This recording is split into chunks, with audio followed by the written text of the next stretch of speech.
Introducing the right-wing war on education, starring Betsy DeVos, evangelical Christians, and a few dudes who rented out strip malls, called themselves schools, and stole your public school tax dollars. And on the third day, God created the Remington bolt-action rifle so that man could fight the dinosaurs and the homosexuals. Amen. In this hour, we'll talk about how Republicans want to dumb our kids down and what we have to do to stop them. As always, leading the conversation is Patty Vasquez. But with her, we have Kirk of the Minocqua Brewing Company, who is leading the charge to get rid of the parasitic voucher school system in Wisconsin. And a few fellow public education warriors he brought along to educate us. The right-wing war on education is brought to you by the Minocqua Brewing Company. Take it away, Patty. Yes, thank you so much for joining us in our conversation about the right-wing war on public education. And I have to tell you, Kirk, I have learned so much. Like I always had this idea of voucher systems being bad and this whole idea of choice as being a way to really disenfranchise and defund public education to kids in particular, whether it's rural areas or in urban areas. I was listening to this video with Betsy DeVos where she was saying, well, you know, in rural areas, kids can just ride a tractor and listen to a book on tape. And like, basically that's their education. And then they can go work in a factory and get an internship there. They only want to create a workforce to serve the wealthy is what I now am hearing. That's the way, I mean, I was like, oh my God, she just boiled it up. She said the stupid stuff out loud. That, I could never bring myself to believe that there's these overlords that are really just trying to create stupid people so that they have to be servile to the rich. But yes, I mean, some of the stuff that these people say seemingly allude to that. So I agree. Okay, so maddening. What are we up to today? Okay, yes. So we have started this. We started this about a month ago.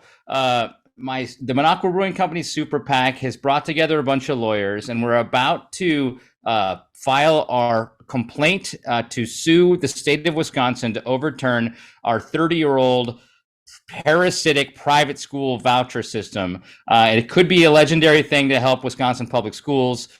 We hope it is. And the piece of the pie that we wanted to do as just instead of just suing and potentially angering people who have been hearing for 30 years this word called school choice. And obviously I'm an American. I want to have as many choices as I possibly can, right? So a lot of people think school choice is a good thing. And so a part of this issue is I wanted to hopefully talk to the public all throughout the Midwest, because you're famous, Patty, and you're in Chicago, but you're airing in Minneapolis, and we're doing Facebook Live and in the Minocqua Brewing Company Facebook page all throughout Wisconsin. I wanted to, help explain to people through a series of having amazing guests on this show that school choice is a misnomer. The voucher school system really hurts public schools, and ultimately hurts teachers, and it hurts education, and hurts kids. And so we brought in my lawyers the first week. Then the second week we brought in the history of the voucher school situation in Wisconsin. And then last week we talked to Jessica Levin, who's at the Educational Law Center in New Jersey, and she's got a lot of lawsuits all throughout the United States. It's about who's pushing this at the national level. So we really have covered a lot of the history so far, and that's we want to do that first to get people grounded in what voucher schools are. If you're watching all the series, but this week is really we're starting to hone in. From the top level, the bird's eye view, we're honing into how these voucher school programs hurt. And tonight's show is going to be hurt teachers and students. So in this first segment, we're going to be talking about teachers. And I've got two guests tonight. And these two guests are at the forefront of Wisconsin, are fighting for Wisconsin public schools. I'm going to introduce my second guest first because he's in the car. He was fighting hard for public schools, and he was in a meeting, and so he's coming as soon as he possibly can. And that's Bob Baxter, and he's the executive director of the Wisconsin Teachers Union, otherwise known as WEAC, the Wisconsin Education Association Council. Is that right, Heather? Am I saying that right? Okay, good. So that's my second guest, and we're going to talk to him when he gets on. But we're going to start with Heather Dubois Bourenane, who is the executive director for an awesome group called the Wisconsin Public Education Network. And I've met Heather. Well, we've been talking to Heather for the last couple of years on the Up North podcast, but the reason Heather was instrumental in kind of setting this whole lawsuit up. The first when we changed our Supreme Court and we elected a fourth progressive Supreme Court justice, or I should say fair, I shouldn't say just progressive, but somebody who actually is not in the pocket of Donald Trump. When we elected that fourth Supreme Court justice, that tipped the scales for the Wisconsin Supreme Court, which the clock started counting this August. If you want to change anything in Wisconsin politics, you got to take people to court because our politics are dysfunctional as all get out. So I determined that that my super PAC was going to try to do our best to help public schools, because that's something that I really care about, and that's something I know is becoming more and more broken in Wisconsin, even though it's not broken because teachers are so resilient that they keep on trucking along, even though they get less and less money every year. And so the first call I made was to Wisconsin Public Education Network and to Heather. And Heather, I'm going to give it to you. You told me to focus on the voucher school program. So tell me, why did you tell me to do that? And tell me a little bit more about what your organization does. Well, thanks, Kirk. Hey, Patty. Bob, looking forward to chatting with you in a minute too. Thanks for having me tonight and for that kind introduction. I'm not going to take credit for this because I feel like I'm just like the tip of an iceberg across this whole state of people who are just feeling so overwhelmed by the enormity of a problem that would be so easy to solve if there was a political will to solve it. And the number one question that I have heard from folks around the state since I've had this job, as they learn more about the unfair way that Wisconsin funds its public schools, about all the challenges facing our educators and the kids that they serve, about just kind of the gaps between have and have nots across the state, is why? And how is this legal? Like why don't we fix this?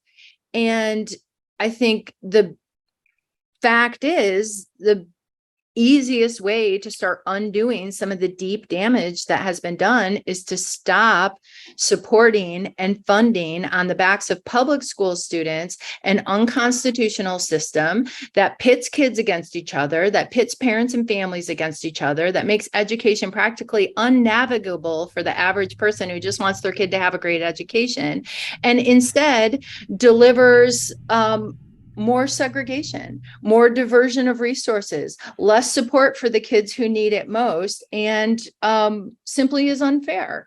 And so, yeah, if we have an opportunity to bend our systems toward justice, that has to start by acknowledging that funding two separate and unequal systems of education in this state is not only unfair to kids and families and educators, but it violates our constitutional obligation to the children attending the public schools that are the hearts of our communities. Awesome. Thank you, Heather, for kind of introducing everything and kind of laying the groundwork. I want to talk about teachers first before we talk about students, and then we'll have Bob chime in when he gets here. So do you have any facts or figures about what has been happening to teachers over, as the Wisconsin school voucher program grows and grows and grows? What are you hearing from all of your advocates around the state? What are you hearing from teachers? What are you seeing in terms of facts of what's happening with teachers in the public schools? Teachers are feeling the crunch and the brunt of this belt tightening worse than anyone else. Wisconsin is entering this year, after the budget that was just signed into law, what will be the 16th year in a row of public school budgets that have not kept pace with inflation. And this doesn't just mean cuts to programming and cuts to services and the inability to maintain facilities that are world-class and all the other great things that we know we need for thriving schools. It means teachers are paying the price by not being able to get the living wage raises that they need to maintain a fair and decent quality of life. And that's so unfair. And so I think the kind of latent expectation that teachers are going to constantly pay the price for our refusal to do right by our kids is just sick. And so I'm sure Bob can talk to some more specifics once he gets on about, districts that are feeling this crunch. But I look around and see all the districts that weren't even able in Wisconsin to offer educators a living wage increase this year, and wonder it's no mystery why teachers would be fleeing a profession that doesn't treat them as professionals. We can and must do better. And in a state that's sitting on a $7 billion surplus going into their budget cycle, there's absolutely no excuse for not doing right by our kids and the educators who are so eager and excited to serve them, but aren't being treated like the professionals they should be. What are you hearing from the teachers? You mentioned that they're fleeing the profession. I mean, so many people, this is a calling. I'm sorry, but being a teacher is something that people are drawn to, feel compelled to do. What are you hearing as far as, how it's affecting their salaries? Is that part of what's behind their leaving the system in addition to all the pressures that they're facing? It's an old joke, but it's true. No one goes into teaching because they're attracted by the lucrative salaries or right. The glamour of the position. People go into teaching because they want to help kids. They want to reach kids. They know that there are students out there who are just waiting for them to be the one who connects with them, who makes that connection that the student and the educator will remember forever. And every kid needs to find that teacher in their public school. And teachers are feeling so frustrated at all the things that are getting in the way of them being able to make those connections in the meaningful way that they should. Class sizes are too big in so many districts. Wages are too low. Teachers are stretched thin and asked to stay late and cover shifts and also bear the burden of taking on the politics of all of this and kind of being on the front lines of fighting back against it. And none of that is fair. And so one of the things that we try to do at our network is take some of that burden away from teachers and say, hey, if you want thriving public schools, stop expecting your teachers to be the ones who are going to have to fight for everything, and get in there and fight for them. Parents and educators and community members and business leaders and retired teachers and school board members and administrators, everyone else in our community who has a stake in this as well, needs to be standing up for teachers so that they can get the rest and respect that they really deserve and not have to be at the front lines of the fight all the time. They're tired. That's what I'm hearing, Patty. They're tired and they're feeling alone in the struggle. They need to know that we support them. And when communities don't stand up, when other people are standing up and speaking out and shooting hateful things at school boards and educators, teachers hear that silence too, and it speaks volumes to them. Thank you for that. I think we all need to hear that. Go ahead, Kirk. Yeah, I agree. And that's what we're doing. We're trying to do that now. And that's a lot of the reason that I'm trying to do this effort here, because, I think I wrote this thing a long time ago, explaining why I cared about public schools. I think I got a leg up on life in Little Stevens Point, Wisconsin, because our public schools were way better than a lot of public schools around the country. And I grew up in a very rural area, and I couldn't believe, when I went to college that I felt like I was pretty capable of competing, against kids who went to a lot more expensive private schools than I did. So let's go back to the vouchers versus private schools, voucher schools versus public schools. I've heard that there's lots of differences in terms of accreditation. Public school teachers, have to get a certain degree, have to go to certain schools, and voucher schools seemingly don't. Can you kind of talk about, what the different levels of education and preparation teachers have to have between voucher schools and public schools? Yeah. And again, Bob can chime in on this when he comes on, because he probably knows this part of the conversation better than I do. But the simple fact is, private schools play entirely by their own set of rules. They don't have to follow the same strident requirements for accountability that public schools do. And it's only in public schools where you know that your child is guaranteed a fully licensed, fully credentialed professional educator who has been fully vetted by, a system that is designed to make sure that our children are in safe, and welcoming environments with people who really know their stuff and who have been trained in the latest modes of instruction and so on. And so when you choose to send your child to a school that doesn't require those things, such as in the private voucher system in Wisconsin, then you're putting your child at risk, perhaps, of not being able to be served by somebody who's truly qualified to meet their educational needs. Have they been trained in how to deal with classroom management? Do they know how to work with students with different kinds of abilities? Do they know how to work with students who are English language learners? These are all things that professional educators take very deeply to heart and work very hard to make sure that they're providing. And only our public schools are required to provide services in all of those areas and to match the level of instruction to the needs of the child. How are they able to get around that? There's no state law that says that students require educators who are certified and trained in all these different areas. Only in public schools. It's like the Wild West.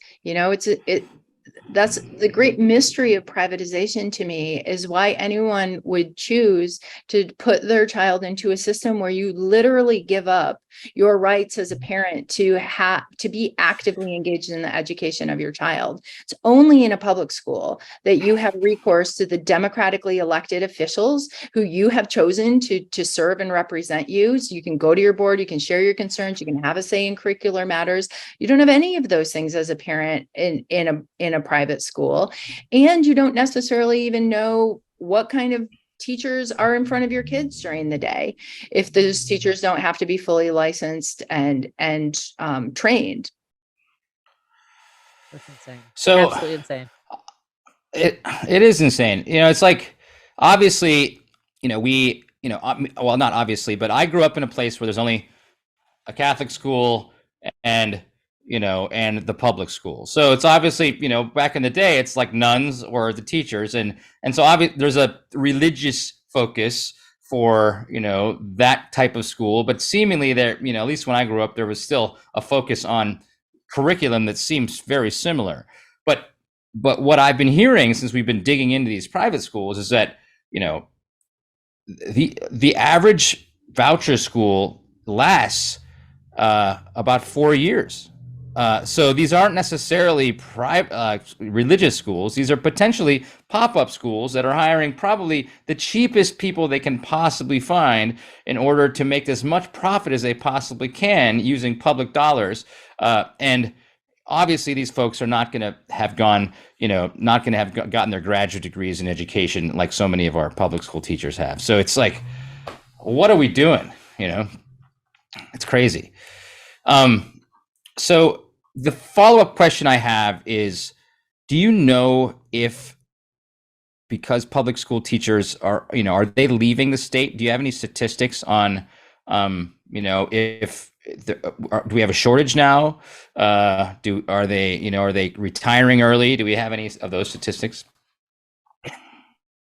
I was counting on Bob to have those stats for us today, so let's have him plug us in later. But here's what I know.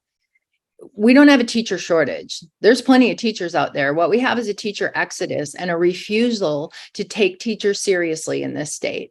We have a refusal to compensate teachers for the level of compensation they deserve based on their credentials and experience. We have a refusal to provide childcare in communities where people can't teach because they don't have anywhere to send their own kids during the day. We have all kinds of problems in this state that could be solved by policy that was kid and teacher friendly, but instead we're passing legislation and pushing policies that just make these divides worse, make it a less hospitable environment for teachers and students, and frustrate parents because all they want is to send their kid to a school where they know they're going to be safe and happy and having fun learning all day, with teachers who want to be in the classrooms and are excited to be there too. And instead they have to hear all this nonsense about how we're facing more cuts and have to vote to raise taxes on ourselves all the time just to give our teachers a raise. That's not how it should be. One of the things that I remember when I was a kid was how important it was, for that community, right? Whether it was the teachers and having the input from the parents. What are you seeing, as far as whether the results in testing, which is the only way we seem to have, we've moved in that direction of all the means testing and things like that. But what are you hearing about how kids are really being affected by this these practices?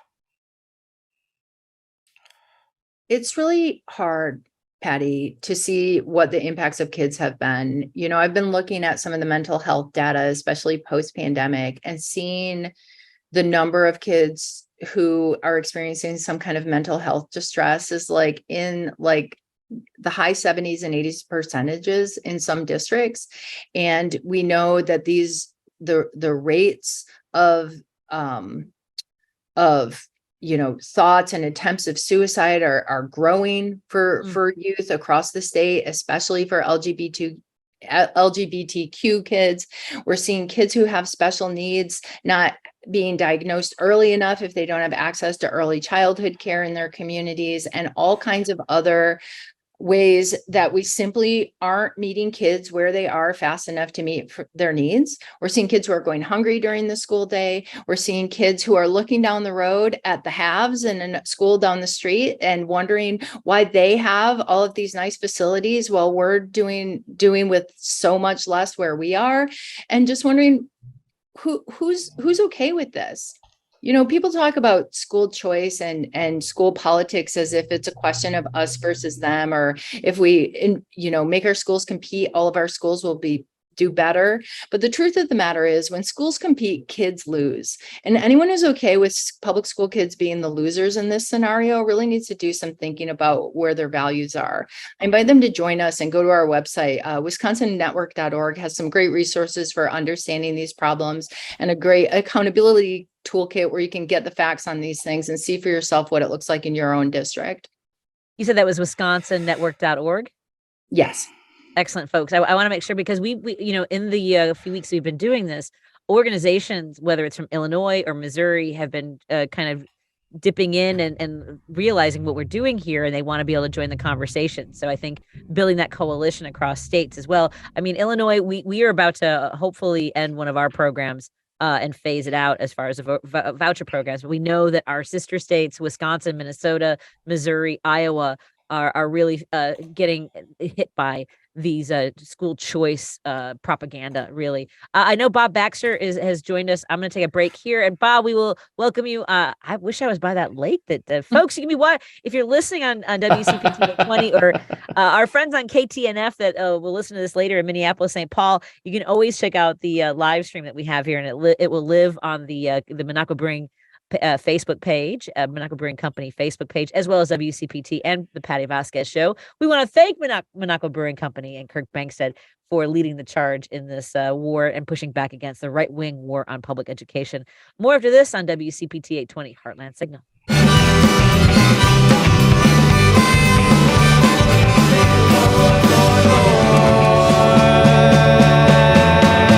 Won't you let me die? And now back to the right-wing war on education. We return with our second half hour about the right wing, talking about the right-wing war on public education. We're going to continue our conversation about how they want to dumb down our kids and what we have to do to stop them, because this is also a call to action. And with that, we want to know we want to be as well informed as possible. That's why we're having these conversations every week. And joining me, our sponsor of these segments, the mastermind behind all this, Kirk Bangstead, the proprietor, the mastermind behind Minocqua Brewing Company. And you've brought along a couple of experts with us. And joining us now is Bob Baxter. Tell us a little bit about Bob, Kirk.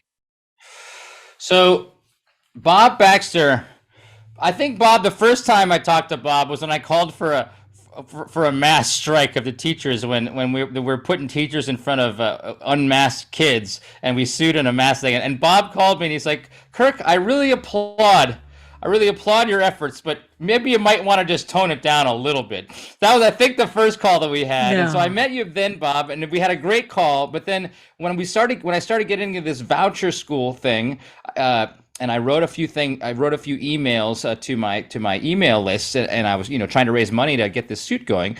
We started really talking, and it turns out, obviously, that the teachers union is 100% behind overturning the Wisconsin voucher school system.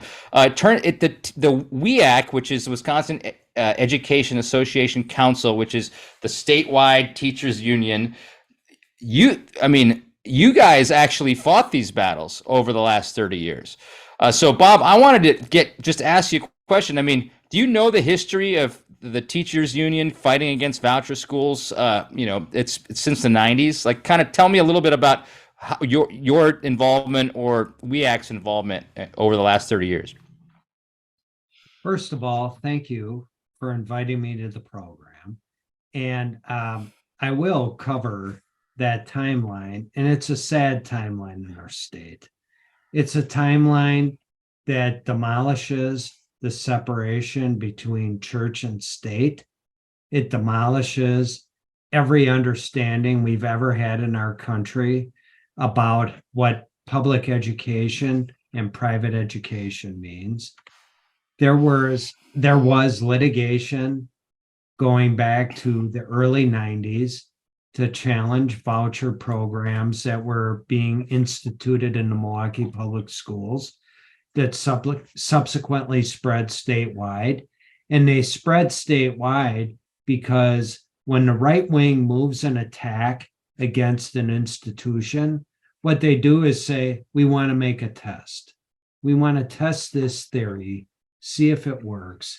And if it works, we'll expand it.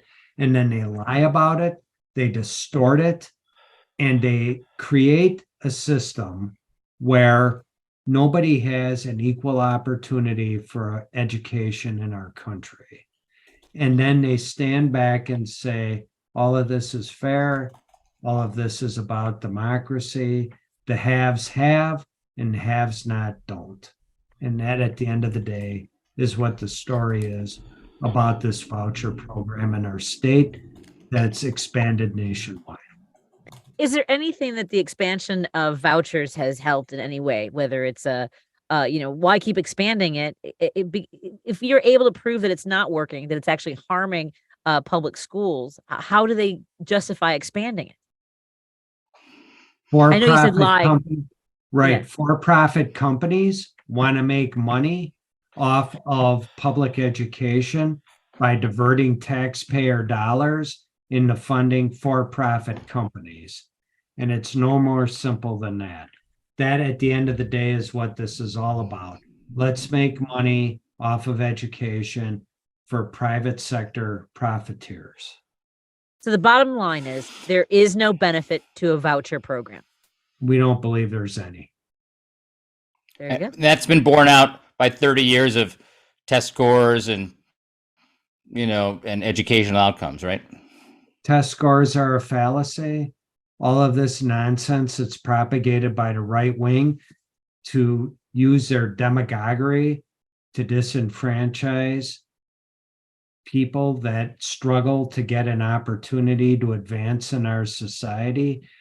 Every opportunity to disenfranchise and blast public school educators because it's convenient for the profit mongers to make money off of education, time and time again is proven out through all of these analysis for what's happened in our state and what's happened nationwide.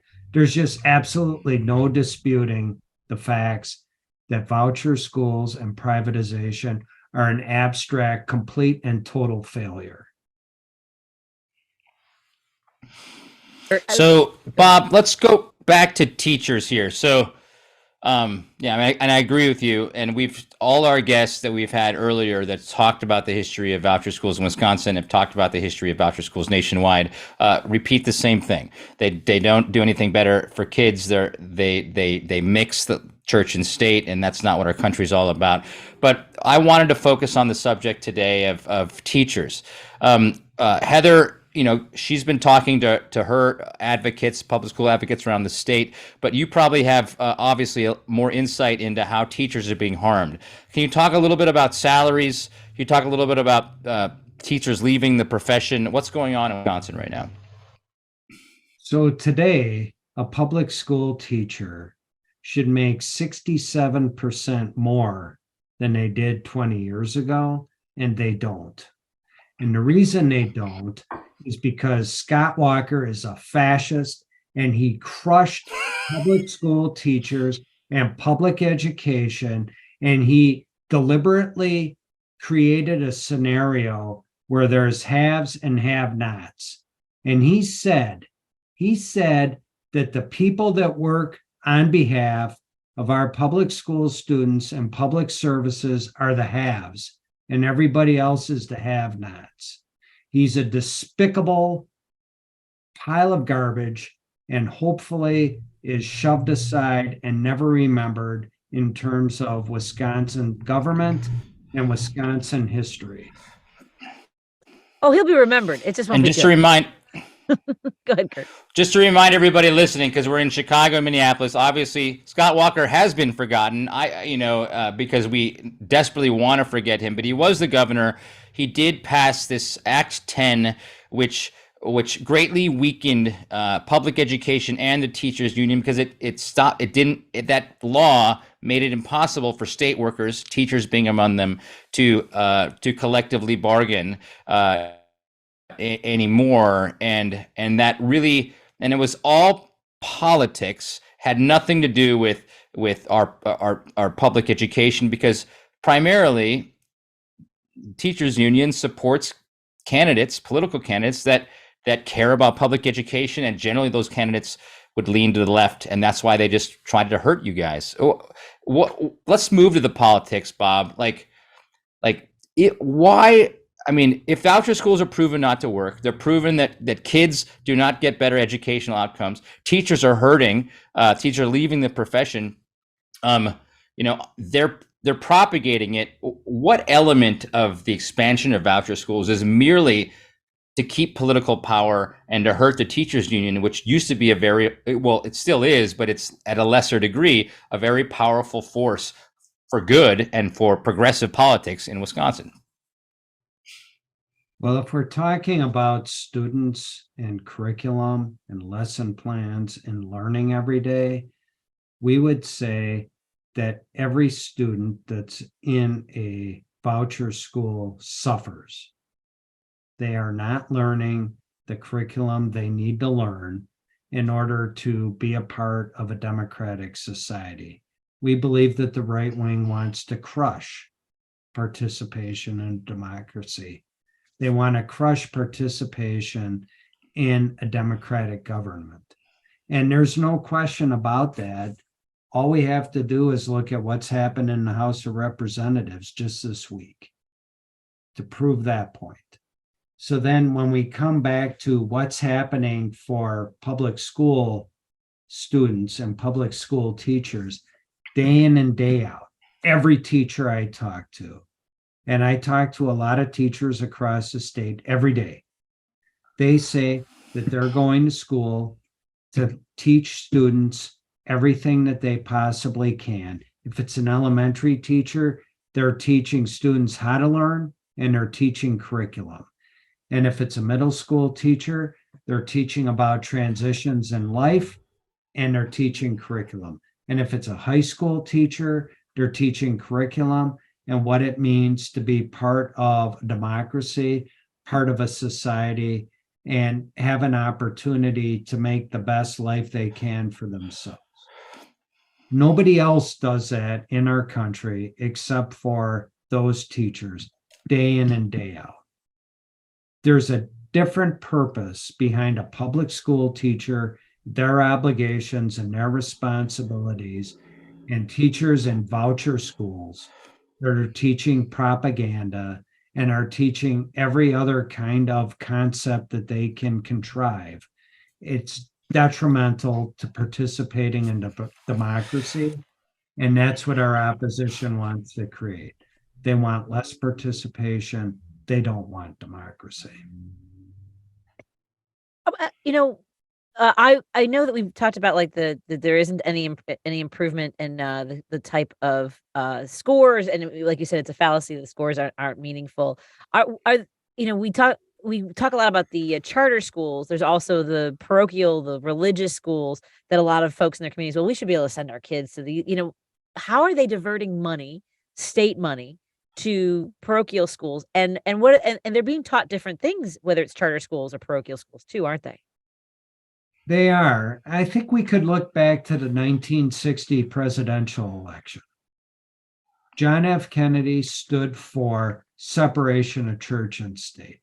He made that very clear. Our entire Constitution believes in separation of church and state. Only demagogues and hate mongers manipulate those terms to meet something that just isn't what the founders intended. And so our obligation from our standpoint is to push back against that. That's what this program's about. That's what solidarity is about in this conversation. And we're not going to back down from any of the people that are bringing forward these ideas that are just contrary to what our entire country was founded on. It's just so reminiscent of almost the last 3 years of politics, I feel. And you brought up a good point, Bob. It's like the separation of church and state is what we need to be hammering away on, because that's not happening anymore in Wisconsin with voucher schools. But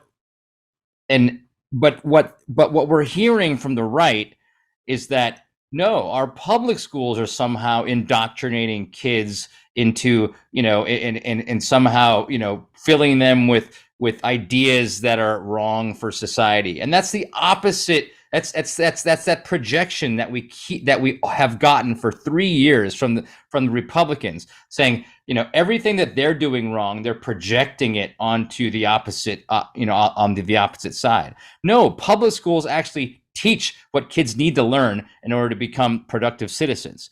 Private schools may or may not do that, but what they certainly have way more leeway to wade into Christianity or religion, or wade into any cockamamie new idea that might be possible, because there are no standards there. So the projection is opposite, and they keep on hammering that away into all these folks when they say school choice. Heather, you want to follow up on that? What are your thoughts?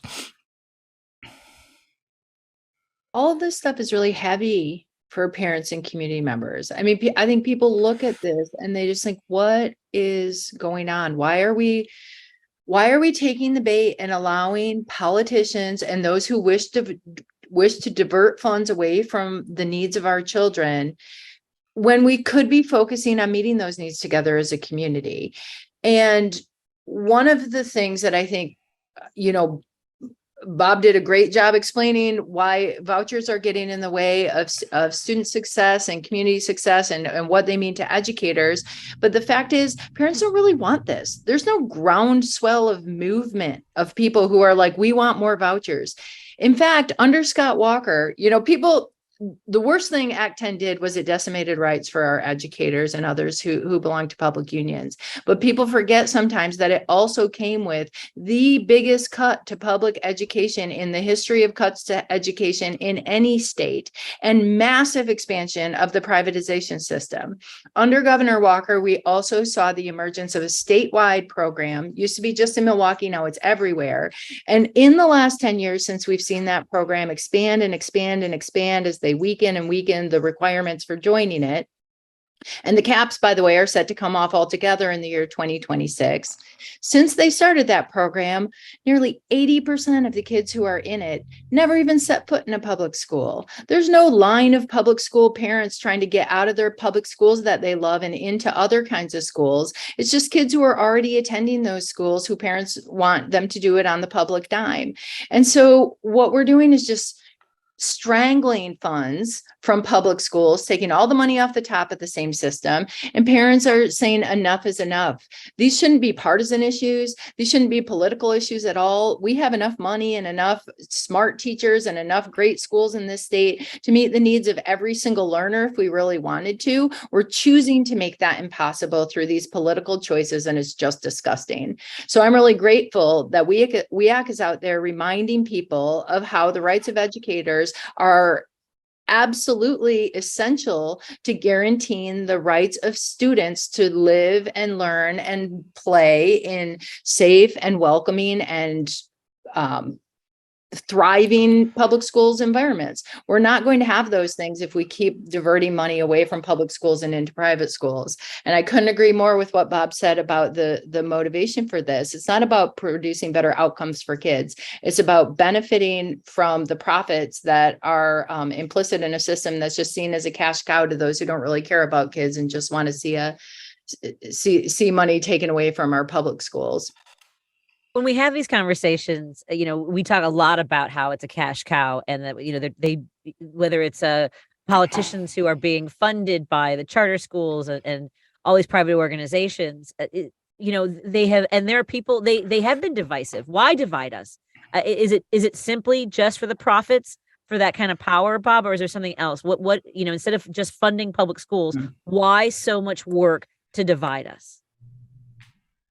From our perspective, the reason to divide us is so that an agenda can be driven by a tiny cabal of people in the overall demographics of our country to control and manipulate everything. Fox News is a perfect example of that. The destruction that corporation has done to actual delivery of news and information to the American population is so disgusting. There's really no definition to it. Those that remain from the greatest generation, in many instances, are warped by the garbage propagated by Fox News, and then their views are distorted to believe that everything they fought for during World War II can only be preserved by the Fox News garbage that's propagated by that corporation. At the end of the day, they are responsible for the destruction of democracy only if we allow that to happen. And we can push back against all of that because everybody that's listening to this program, and I know for sure all of us that are in this conversation right now, are not going to allow that to happen. But at the end of the day, that confrontation is going to come into full focus less than a year from now. And when that happens, this country has a reckoning that it hasn't seen for many generations. And hopefully we'll be up to that fight. A lot. Heather, I know you wanted to join in on this question as well, of dividing us. Yeah. Divide and conquer has become the only strategy because they know they can't win unless they do divide us, because nobody wants this stuff, right? There is no public groundswell for it. There is no demand for it. There are no parents who wish to see the public schools in their community, run down to the ground and left behind while money gets funneled into schools that don't even serve the vast majorities of our kids. We know that students thrive when we put them in environments that require and demand the full participation of their parents and caregivers and families, where teachers feel valued and respected, and where we all come together in the public schools that unite us, for better or for worse, with everyone who lives in our community. And that is the key ingredient to a thriving democracy. If we don't teach our kids the skills that are required to learn to navigate the complicated world of working and living and playing with people who are different from us, how can we send them out of our school world and into thriving adult environments? We can't. And so at the very core of this struggle is a fight for the democracy basics. We want to live in thriving communities. We need thriving public schools. You want thriving public schools? You need to fully invest in making sure that your educators have what they need to do the jobs they're trained to do, then trust them to do it. And then by all means, elect school board members who are going to make sure that they get it and who are going to go to bat for those educators and those kids, and who are going to stand up for policies that work for all of the public schools, not just some of them, not just the haves, right? And we need to come together and say enough is enough. Stop playing politics in our name and stop playing these sick games with our kids. And that's what we see people doing all over the state. We see teachers and parents and retired teachers and board members and folks all over our communities just starting to scratch their heads and pay attention and say, this has got to end. This is an unsustainable system. And if the state isn't going to take it into its own hands to hold our lawmakers accountable for fixing these things at the state house, then we need to take it to the courts. And so you're not meeting your constitutional obligation. And so I'm grateful that there are movements being made to remind the state that they can't just lord over us as if there is no law and no constitution. Our constitution is incredibly clear on what our obligation is, and we are not meeting it. Okay, so we've been railing against the voucher schools and the politics behind the voucher schools and trying to separate us now for almost an hour. I wanted to flip in the last few minutes that we have. I wanted to ask both of our guests. Let's start with Bob. You know, like obviously public schools are resilient. What gives you hope for Wisconsin public schools, given what you've seen so far, especially maybe after the Supreme Court election? You know, I'm the son of parents from the greatest generation. And my brother and sister are baby boomers, and there's an 18-year differential between when they were born and when I was born. My parents have always believed that this country can do what's best for everyone, despite the challenges that it faces. My parents went through the Great Depression. My father served in World War II. I believe in every obligation that they held for our country and its future and its hope.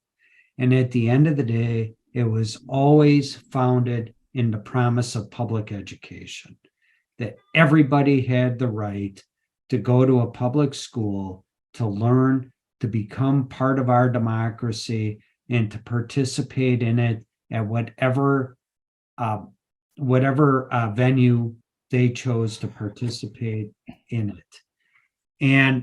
And so, you know, every day I go to work, and every day I end my day thinking that we're making progress toward those goals. And it's a journey that's not only a lifelong journey, it's a generational journey. I think back to General Eisenhower insisting on everybody who lived in the communities around the concentration camps having to march through those concentration camps and seeing the horrors of what Nazi Germany perpetrated on people that lived in their communities. And Eisenhower said at that time, we have to do that because later generations will claim that that never happened. And that is happening today, and we have to push back against that.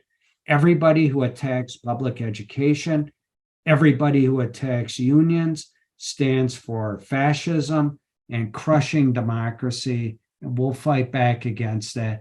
Everybody in this program believes in that, and everybody is a part of that struggle, and I believe we're going to be successful.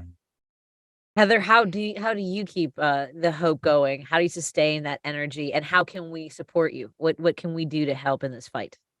Yeah, thanks. We get that question a lot too, because it can seem kind of deflating and defeating to see all of these attacks playing out in the real level, because, you know, the fact is real kids are being harmed in real time.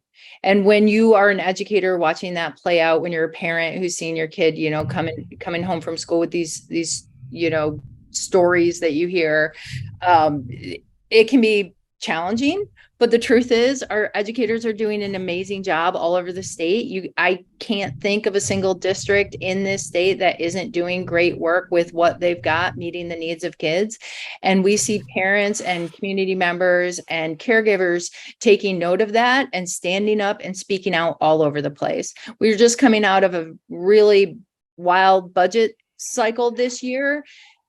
At every single one of the public hearings that we saw around the state, public education and the concerns related to our students pre-K through college were the number one thing that were raised at those hearings, from childcare to public ed.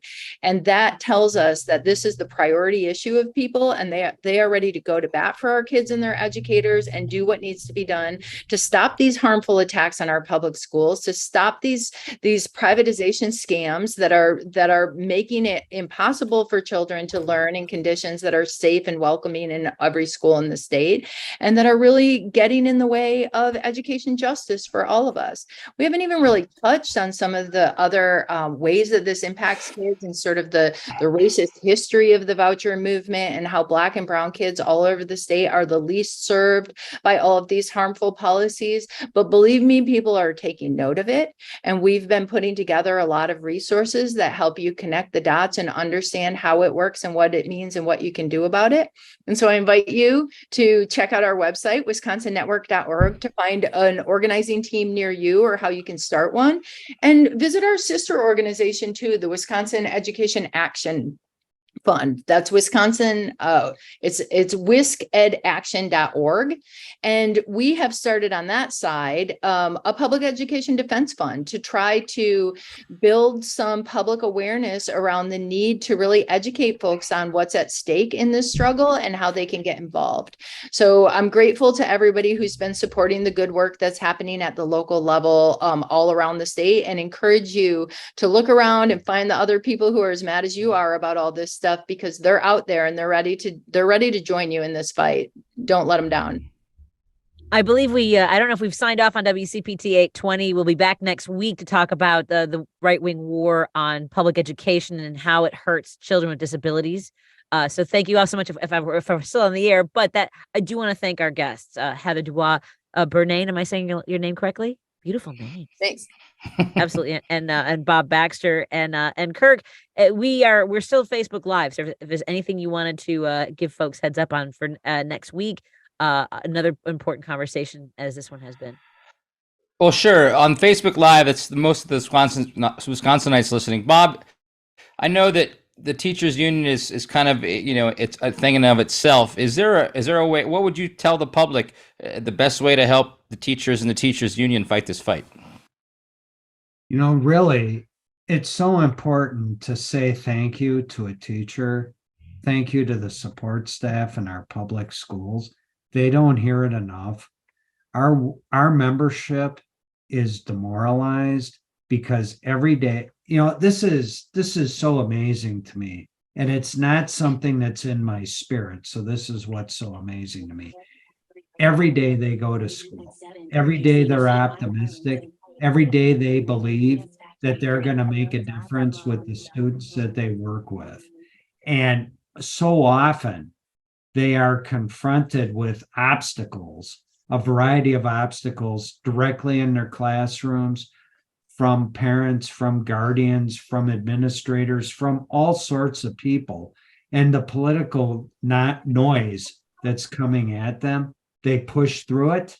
And every day, if I talk to the same teacher at the beginning of the day and then at the end of the day, they go in with so much hope and optimism, and they're so discouraged at the end of the day.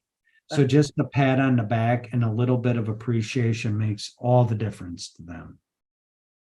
Well said. Thank you. Thank you so much, Bob. Appreciate it. And yeah, we're going to have some great guests next week. There's going to be a lawyer for kids with disabilities on, and there's going to be a woman who's an activist who's disabled, who's fighting for disabled kids in education, that really have their finger on the pulse of how disabled kids or kids with disabilities are hurt most by these voucher school programs. So that's what we're going to get into next week. Outstanding. Thank you all so much. Thank you everyone for tuning in, and we will talk to you next week and continue this conversation. Have a great night. Thank you all. Take care, everybody. Take care. You guys. Bye. Bye. You're listening to The Right Wing War on Education, brought to you by the Minocqua Brewing Company.